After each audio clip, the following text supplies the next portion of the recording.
What's going on, everybody? Welcome back for another week. Jumping on live this week to kind of highlight what's going on in the week. Um, Talk a little bit about Alabama news. You guys know I'm bullish on the state of Alabama. It's one of our primary markets that we invest in, primarily across the state of Alabama. You start looking at Birmingham, Montgomery, Huntsville, Mobile, Alabama. Then also we have Panama City, Florida, our other market that we are operating in. And yeah, just wanted to talk about real estate and what's happening with the economy there. Some news that's happening there on that side. Talk a little bit about our portfolio, what we're doing, the projects that we have going on, things that we're doing um, because of the news of the economy, what's going on. You're always retooling, looking at your portfolio. For those who haven't joined our newsletter, shoot us an email, whether the DM on social media, send us your email address. We'll get you signed up on our investor newsletter list so you can kind of see all our projects that we have going on and kind of give you guys the little bit more detail than what I talk about here, but actually walk you all through those projects and share. And then also talk a little bit about the second annual real estate summit happening in Dallas, Texas. That's right. The Veterans in Real Estate Summit is happening in Dallas, April 21st, 22nd. Super excited about that.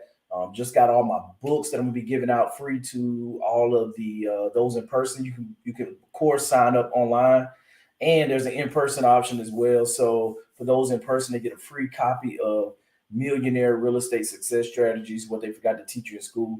Make sure you guys go and get your copy on Amazon if you don't have it already. But I'm really looking forward to that event. I think one of the big pieces as I'm going through it, I'm on the hook to speak about two different topics. I'm gonna be talking about creative deal structure, but then also on how to build up over 100K income coming in from a rental portfolio. So I'm gonna be talking about those things, two topics that I am well versed in, and one of the things that you always, when you talk about in-person events, and when you look at being able to go to these type of events in person, is exposure. And one of the things about the exposure, it just opens your mind and your insight to the possibilities, because the possibilities are limitless, but our brains and our ability to see it for ourselves, sometimes we're constrained just because of the environment that we're in, our upbringing, our risk tolerance. A lot of times, we just won't be able to see the forest because of the trees, if you will. And so, one of the things with the exposure, we're going to like events in person, you're able to separate and kind of check out from the day in, day out tasks that you're doing, your job. You get a couple of days off work, and you really the energy. It's hard to describe if you've never been to like a really good conference, whatever it is. If you're an IT conference, for me is real estate investing. When you go to these events, that it allows you the ability to separate yourself from the day-to-day tasks that you're normally on the hook for. You may have to leave your family behind, travel, or like with me, a lot of times when I go to these events, I try to bring my family if at all possible, give them the exposure as well to a new city, meet new people, different opportunities. We're still on the fence right now whether or not they're gonna come and see me speak at this event. But it's just exposure across the board for you as the investor, and for the corporate side of it, but then also for those around you in your circle, your family, your teammates. So a combination of those you may want to team with you. But I think the exposure side of it, it allows you to separate yourself from everything that you're dealing with in life.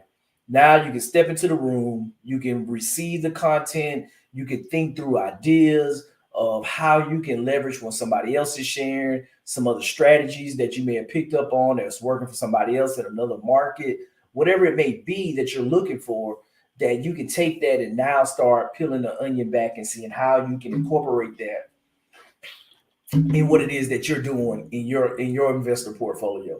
And I can remember back like it was yesterday when I went to it was a Jake and Gino event, happened back in 2019, October 2019 specifically, and have been doing a lot of single family flips, flipping, doing deals, virtually doing deals. We did our first deal in Alexandria, then we started virtually flipping in Birmingham, Alabama, moved to Panama City mid 2017. I got hit with orders. We did some wholesaling, leading up to my deployment. Got back, Hurricane Michael hit, and we were displaced like 6 months. But once we got back into the house in March of 2019, it was go time, and because we had thousands of dilapidated houses across the Panama City region, and it was like, okay, let's go. And so we were starting going. We were flipping at a high level. I think that was the first year that we did over 10 projects, and we've been consistently doing 10 to 12. I think last year we got 15 in. Just with the market was crazy last year, we did 15, but at least 10 to 12 deals a year. I think this year, 2023, is probably going to be a little bit slower. We're not doing as many deals on the volume side, but we're doing bigger deals. And so that's the thing, where is that you look at continuing to grow and pivot. But what happened to me was I always try to do like one annual event. I started this probably 2017 is kind of when I realized, like, hey, I need to get out of my comfort zone. I need to network with investors, because I've been doing this so much on by myself and just bootstrapping it, going along. And there's more and more people I talk to, like, yeah, let me get out my shell, get out here and talk with more real estate investors. But going to that Jake and Gino event, I tore my ACL that May, and I had just got off crutches maybe a month, it probably was like 2 months. I still had a little nasty limp going to the event.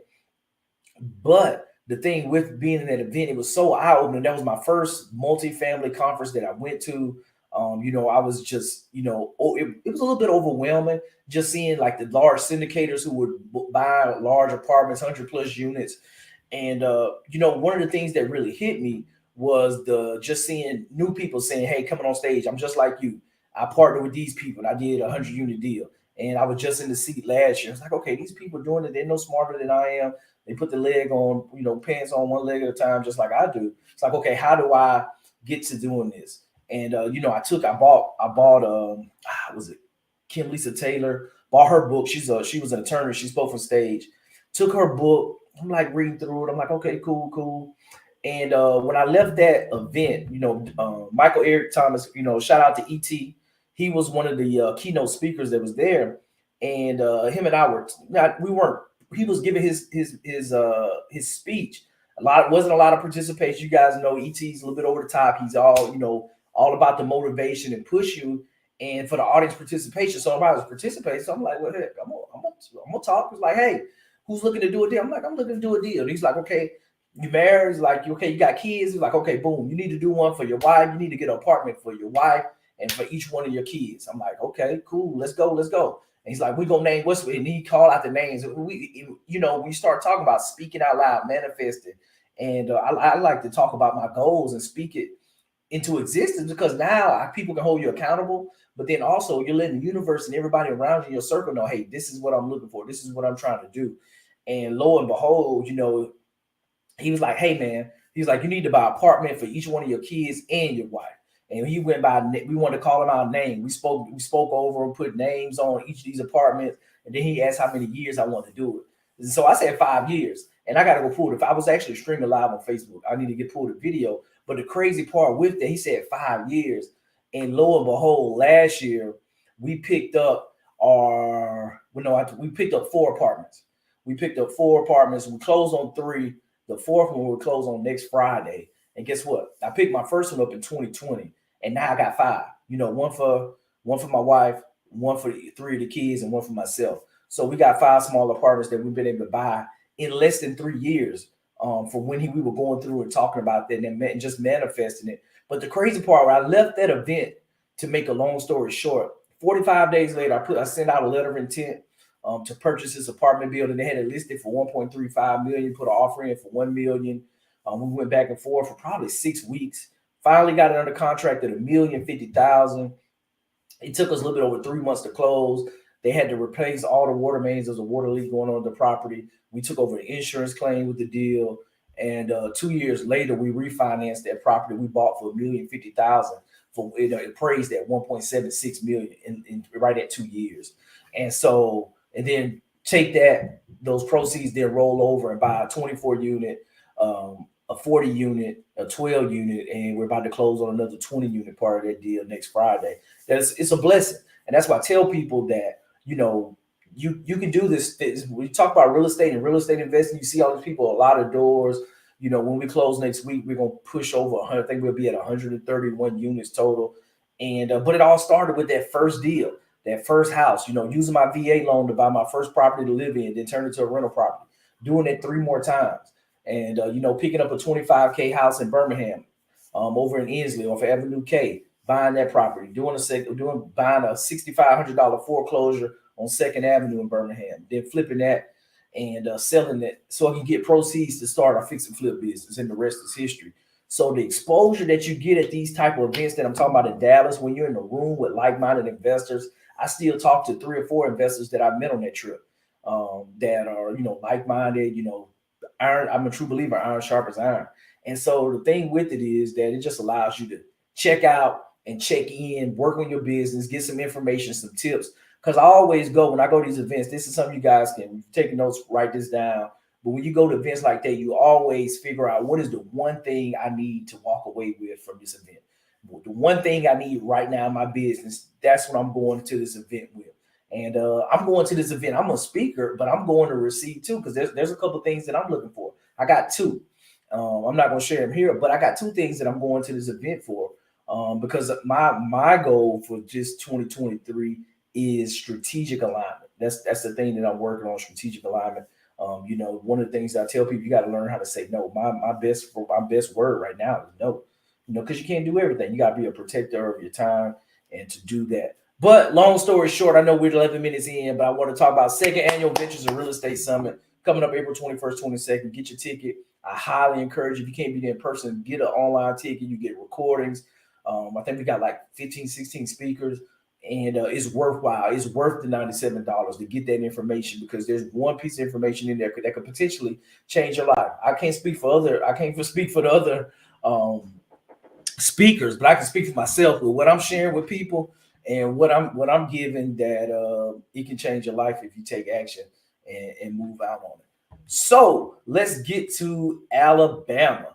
And one of the articles that I wanted to share today was just talking about one of the new things that's coming up. We talked about, I dropped a video talking about the Alabama Business Council. They launched a 4-year plan, an economic plan, in order to one drive. Well, for me, the highlights that I saw from reading it was they're going to access broadband internet across the state.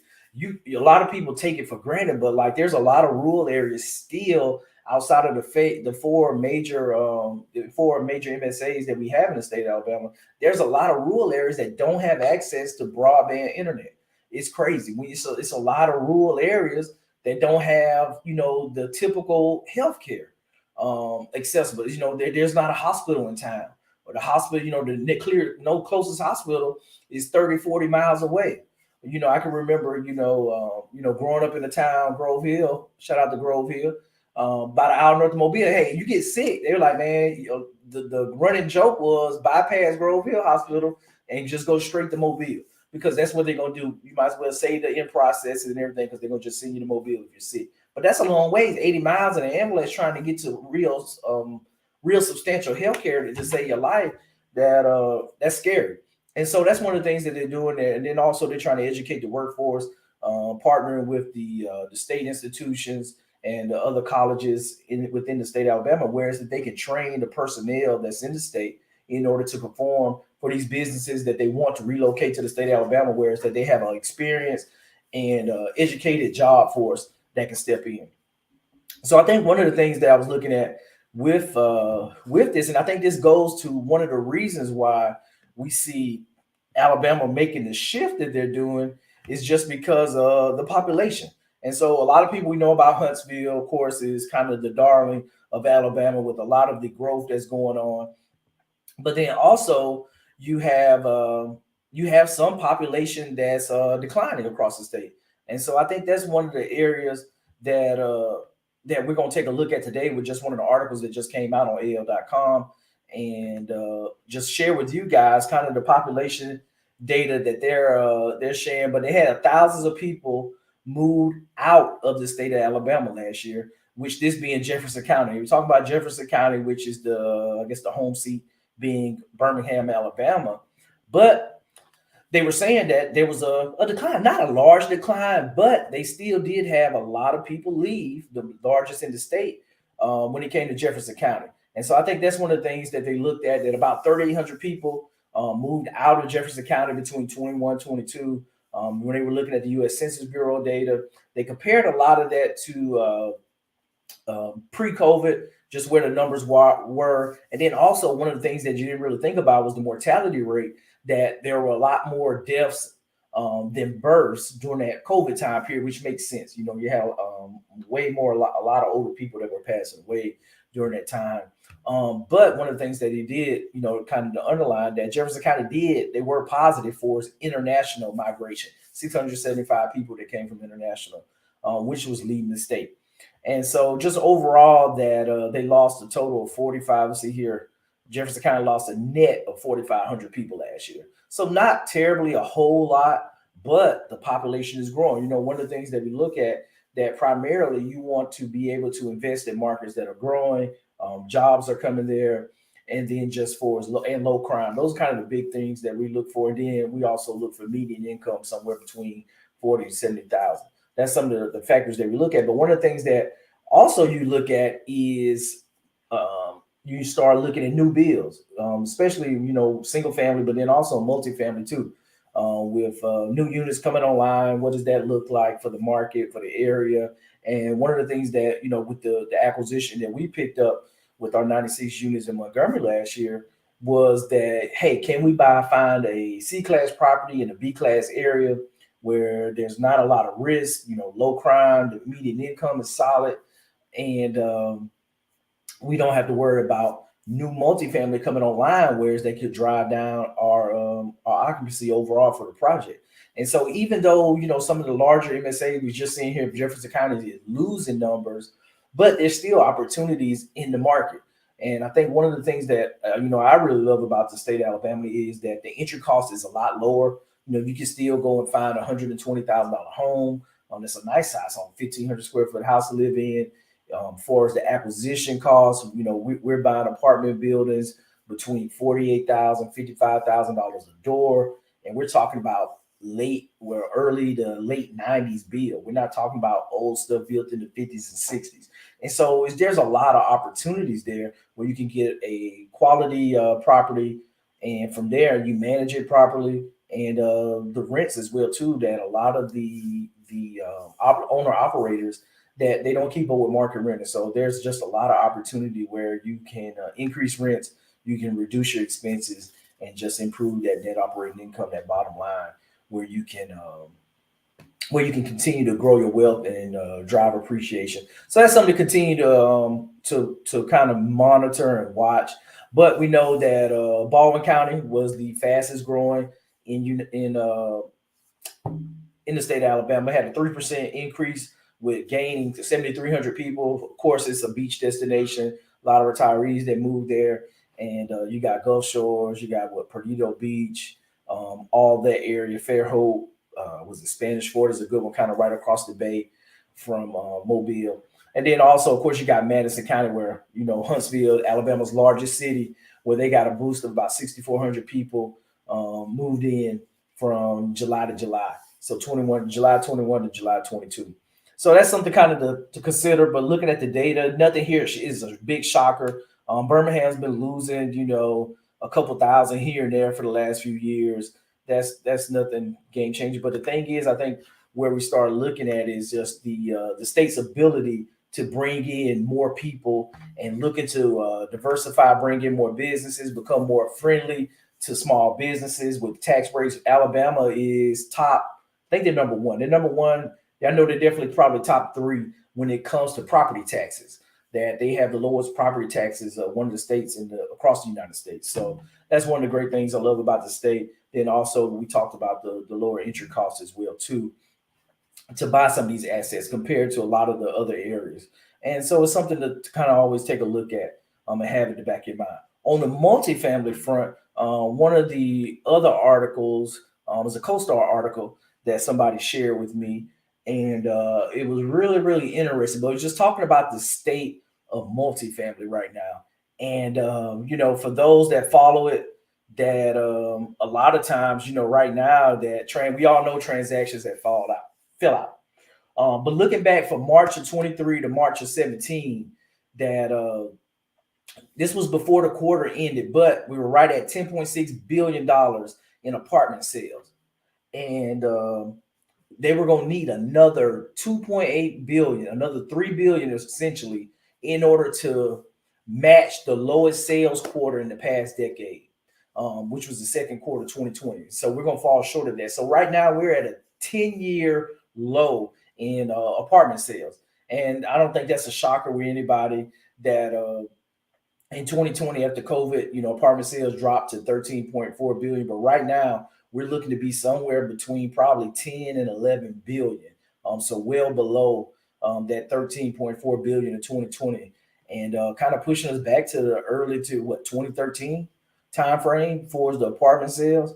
And it's a combination of the Federal Reserve rates going up, that's fighting off the inflation fight, but also that rent growth has really it's shot up astronomically the last few years. Like with one of a couple of properties that we went into, that we could easily raise rent $150 without doing any renovations, just because the market rent had increased so much since they had increased rates. And so it's things like that. We're just kind of knowing what's going on. But one of the things here that they're projecting was like over the past 6 months, the value of multifamily assets across the U.S. has started to decline, and we expect valuations to fall further.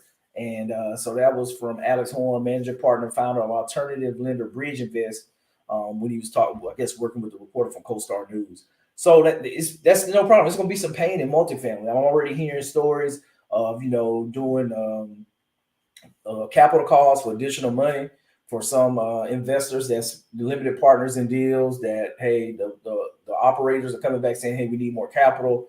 I'm hearing of properties going into Chapter 11 bankruptcy, whereas that they can try to go in and renegotiate their debt with the lender. So all this stuff is starting to happen in the kind of in the, I guess, in the shadows. A lot of it is in mainstream news right now. But I think one of the things that we're looking at, that office sales are low as well too. Retail is one that's hurting too. So multifamily, I think the big takeaway from the article, multifamily is still kind of the darling of commercial real estate, but there's still going to be a lot of pain when it comes on the office side, and then retail as well too, with where everything is projecting. And I think that the thing with this is that all it is, when you start talking about transactions and the fall off and the difference between where somebody can buy and what someone can sell for, is like just the expectations. And I think they ended this article very well. They're just talking about that right now, just that is a gulf between what seller expectations are and what the buyers are willing to pay and what the buyers can pay because of interest rates. And so I think until those two kind of converge in together, get closer, that we're going to continue to have a crash in apartment transactions. And I think that's where we are right now, probably for at least another 3-4 months. And it may go longer if sellers decide to sit out, because guess what? There's, just like on the single family side, there's not going to be a lot of demand, or a lot, a lot of inventory and supply coming up for sale, especially in a lot of the markets that you see in Atlanta, Austin. And there may be another video to do, really, to kind of talk about the million multifamily units that are about to come online over the next 12 months. That there's a lot of new construction that's coming online that's going to provide. I know in the state of Alabama, there was an article that Huntsville and Mobile are kind of the top two areas with new multifamily coming on, that it's going to push occupancies down. And so we're going to start seeing a lot more vacancies, and rents are going to come down as well too, as these vacant units come on. They're bringing hundreds of units online, that it's going to push rents down, just because people will have more options. And in that environment, that's going to be very interesting for those that's trying to sell and buy in the marketplace, for especially on B and C class as well too, to just see where those valuations shake out. But I think until we get a sense of, I'm gonna say, kind of I guess they got to pretty much got to negotiate. And I think that's where they stood off, that until the buyers and sellers adjust their views on valuation and meet somewhere in the middle, that we're gonna still remain in this standoff. So I think there's a lot more to become to the story when it comes to multifamily to keep your eyes on. That's why we're continuing to watch this, and and pay attention to our market. I'll tell you guys, figure out your area of responsibility. understand what it is that you're looking for, what type of asset class, how many bed, baths, how much square footage, what age, what type of renovations that do you want to work on, and just understand that stuff. And then you got to look for it daily. You got to work. You need to look at your buy box on what it is that you're buying, and then also get out here and network if you're serious about figuring out this real estate and adding real estate to your portfolio. You can hire a consultant like myself. I work with people that's looking to add real estate to their portfolio. I had a meeting with a client this morning that had a project, a duplex under contract that he's working right now. And we went through, we reviewed the numbers. I gave him a couple of things to kind of go through and ask. We need to bring a realtor in to give us a comparative market analysis, a CMA, and just go through and make sure that he's doing a really good analysis of the project so we can make sure that he's profitable. So he can add this to his portfolio if he wants to. He can flip it and sell it and then take that capital and reinvest or whatever the strategy is. But you need to know what you're doing out here, because I made a post this morning that rule number one is never do a bad real estate deal. Rule number two is never forget rule number one. That especially starting out, that it's extremely, extremely important that you do not get yourself in a bad real estate transaction, because it can set you back for years, or it can crush you mentally, whereas that you don't even want to get back into the game. And so that's the thing, that you definitely want to be conservative where everything is right now. I like to tell people we're being aggressively patient. There's no need to rush into any deals. We're only at deal number one for fix and flip that we're doing in Panama City right now. And that's fine. We're taking what the market dictates. We continue to do the work each day. And when opportunities present themselves, we're ready. And because we're going through, we're not being based off fear. And we're able to go through and analyze properly what the market is doing, be conservative in our underwriting, and then we're able to take action. And we got the right lenders on our team, the right investor partners on our team, and we're ready to go through and continue to build wealth, continue to buy assets as we move forward. Because guess what? You can't be an investor in an uptick or a booming economy, but you're not an investor in a bad economy. It's like, no, you got to know how to operate and know what strategies, what tools you need to operate, and what your strategy should be in this environment. And so I think that's what they get caught up on fear, because they're not really sure of their knowledge in order to make decisions. And so they just move away just completely. And so that's the last thing that you want to do, is check out, because there are deals to be out here. There's opportunities that you'll be able to take advantage of if you do the work, you show yourself approved, and you get the knowledge that you need, and you align with the right people. And so shameless plug, REI Genius. If you're looking to be around a community of real estate investors, make sure you tap in with REI Genius. I would love to have you. That is my premier community, where I pour into individuals that are looking to get into real estate investing, and they're not looking for all the fluff and all that stuff. But we come in, we have trainings. I bring people in my network to share with you guys.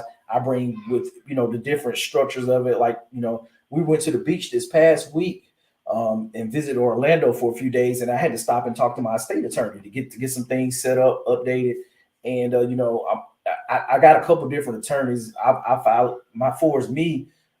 Florida's where I'm looking to retire eventually, so it makes sense to have my estate there. But I know a couple of estate planning attorneys in other states that we're going to definitely bring in to kind of help people to understand that, hey, you need a will, you need to have a trust. Depending on how you're having your estate set up, you need to have a trust. You need to have everything documented. Something happens to you and your spouse, or if it's just you, God forbid, that you need to have something documented about what happens to your kids. If you're not, what happens to your kids? If something happens to you, who's going to take care of your kids? And so just kind of having things like that and taking care of business, like my dad always said, if you take care of business, it'll take care of you. And just bringing all these resources, competent CPAs, the tax law, tax rules on how you can legally not pay taxes. And, just being able to share that with people and get real actual information that you can take and implement is 100% paramount. So we would love to have you. You can get a 7-day trial to come in, see all the recordings that from, previous guests that come on when I do the master classes. I think this week I'm actually do a case study Wednesday, 8 o'clock, when we always get together. You guys tap in for that. and bring your questions. But because one of the things that I've been seeing is a lot of people having questions about how to underwrite deals, how to analyze deals, and just want to show you guys kind of a case study of a project that we did last year, and just what the numbers look like, how I made a decision, and just kind of share that information, then answer questions about people that may be looking to do a deal or looking to invest in deals. And because I think the biggest thing is just being able to ask the questions, where is that you can see you can take this information and apply it directly in your situation, your life, and your portfolio that you're trying to build, and just take this information, just build off of it. So that's what we're all about, REI Genius. Love to have you come out. Make sure if you hadn't got a copy yet, download a copy of my 7 mistakes report. 7 mistakes that I made in building a $10 million real estate portfolio. I kind of went through an interview and documented those 7 mistakes. You can pick that up, johnnylionel.com/mistakes. And don't forget about the upcoming Dallas event that you can get your online ticket, or you can be there in person. And would love to have you there. And I think that's it. Any questions? What's up, Joel? Yeah, always. Thank you. I appreciate you, brother. Any questions? Anybody got any questions? Any deals they're working right now? I'll hang out and answer a few questions, and then I'm gonna get up here and check on these boys and see what's going on with them. But a lot going on right now. The economy, I think unemployment's kind of ticked back. The 30-year mortgage rate is at 6.6%. I think 30-year VA loan was right. It was in the fives. It was a little less than 6%. And I think FHA was like 6.08. So rates are starting to come down. And I think that's going to put more demand on entry-level first-time home buyers, because there's not enough supply out there. So we're definitely still, doing what we can with finding old houses and renovating them and giving people, updated, move-in ready houses that they can move in and start a family and do all that. So we're definitely bullish there. And yeah. And so I just continue to follow everything that's going on, make wise decisions, and don't get paralyzed by fear. When you start getting scared, know that you're getting close to where you need to be, because I always say you got to become comfortable being uncomfortable, because if you're in your comfort zone, you're comfortable, you don't feel like you're a little nervous, then you're not doing as much as you could be doing. You're not pushing yourself. If you're comfortable, everything's good. You're not scratching your head and like, okay, should I really do this and that? You're going back and redoing your numbers. At that point, you know that you're kind of pushing yourself outside of your comfort zone. That's where you need to be, where you're leaning forward and continue to make progress. So no questions. I appreciate you guys. Make sure you tap into the REI Genius community. We're going to be doing a case study next week. And I think the week after that, we're going to have my buddy Garcia is going to come through. He's going to be talking about the business development side, with how to go through and properly start a business, and kind of sharing that with you guys. And so that'll be really cool. And then after that, the week after that will be Go Week. It'll be Go Week for the second annual Veterans in Real Estate Summit. So we'll be out in Dallas for that. That'll be super cool. And if not, I'll see you guys next week. And we'll still do the update, even though I'll be in Dallas. We'll do an update there on news, and kind of I'll figure out with the recordings. We'll work that piece out. But for those in the REI Genius community, I got you on the recordings whenever I do events. So you guys will be able to do that brief. So that'll be two. I'm putting 2 different packages together for what I've been topics to talk about. So I kind of crafted those out on the plane ride back yesterday, and yes, get my PowerPoint on and start putting that together for these thoughts. But I'm excited about this. It's going to be opportunity. The word for the week: exposure, exposure, exposure. Make sure you get the right exposure, because the wrong exposure can kill you. But you want to get exposed to new ideas, new thoughts. Continue to find the right community of people to have around you to continue to grow and to build on the information that you need to continue to build generational wealth. And that's it for me. You guys have a blessed week, and we'll see you next week. Let's go and make sure you make some equity happen.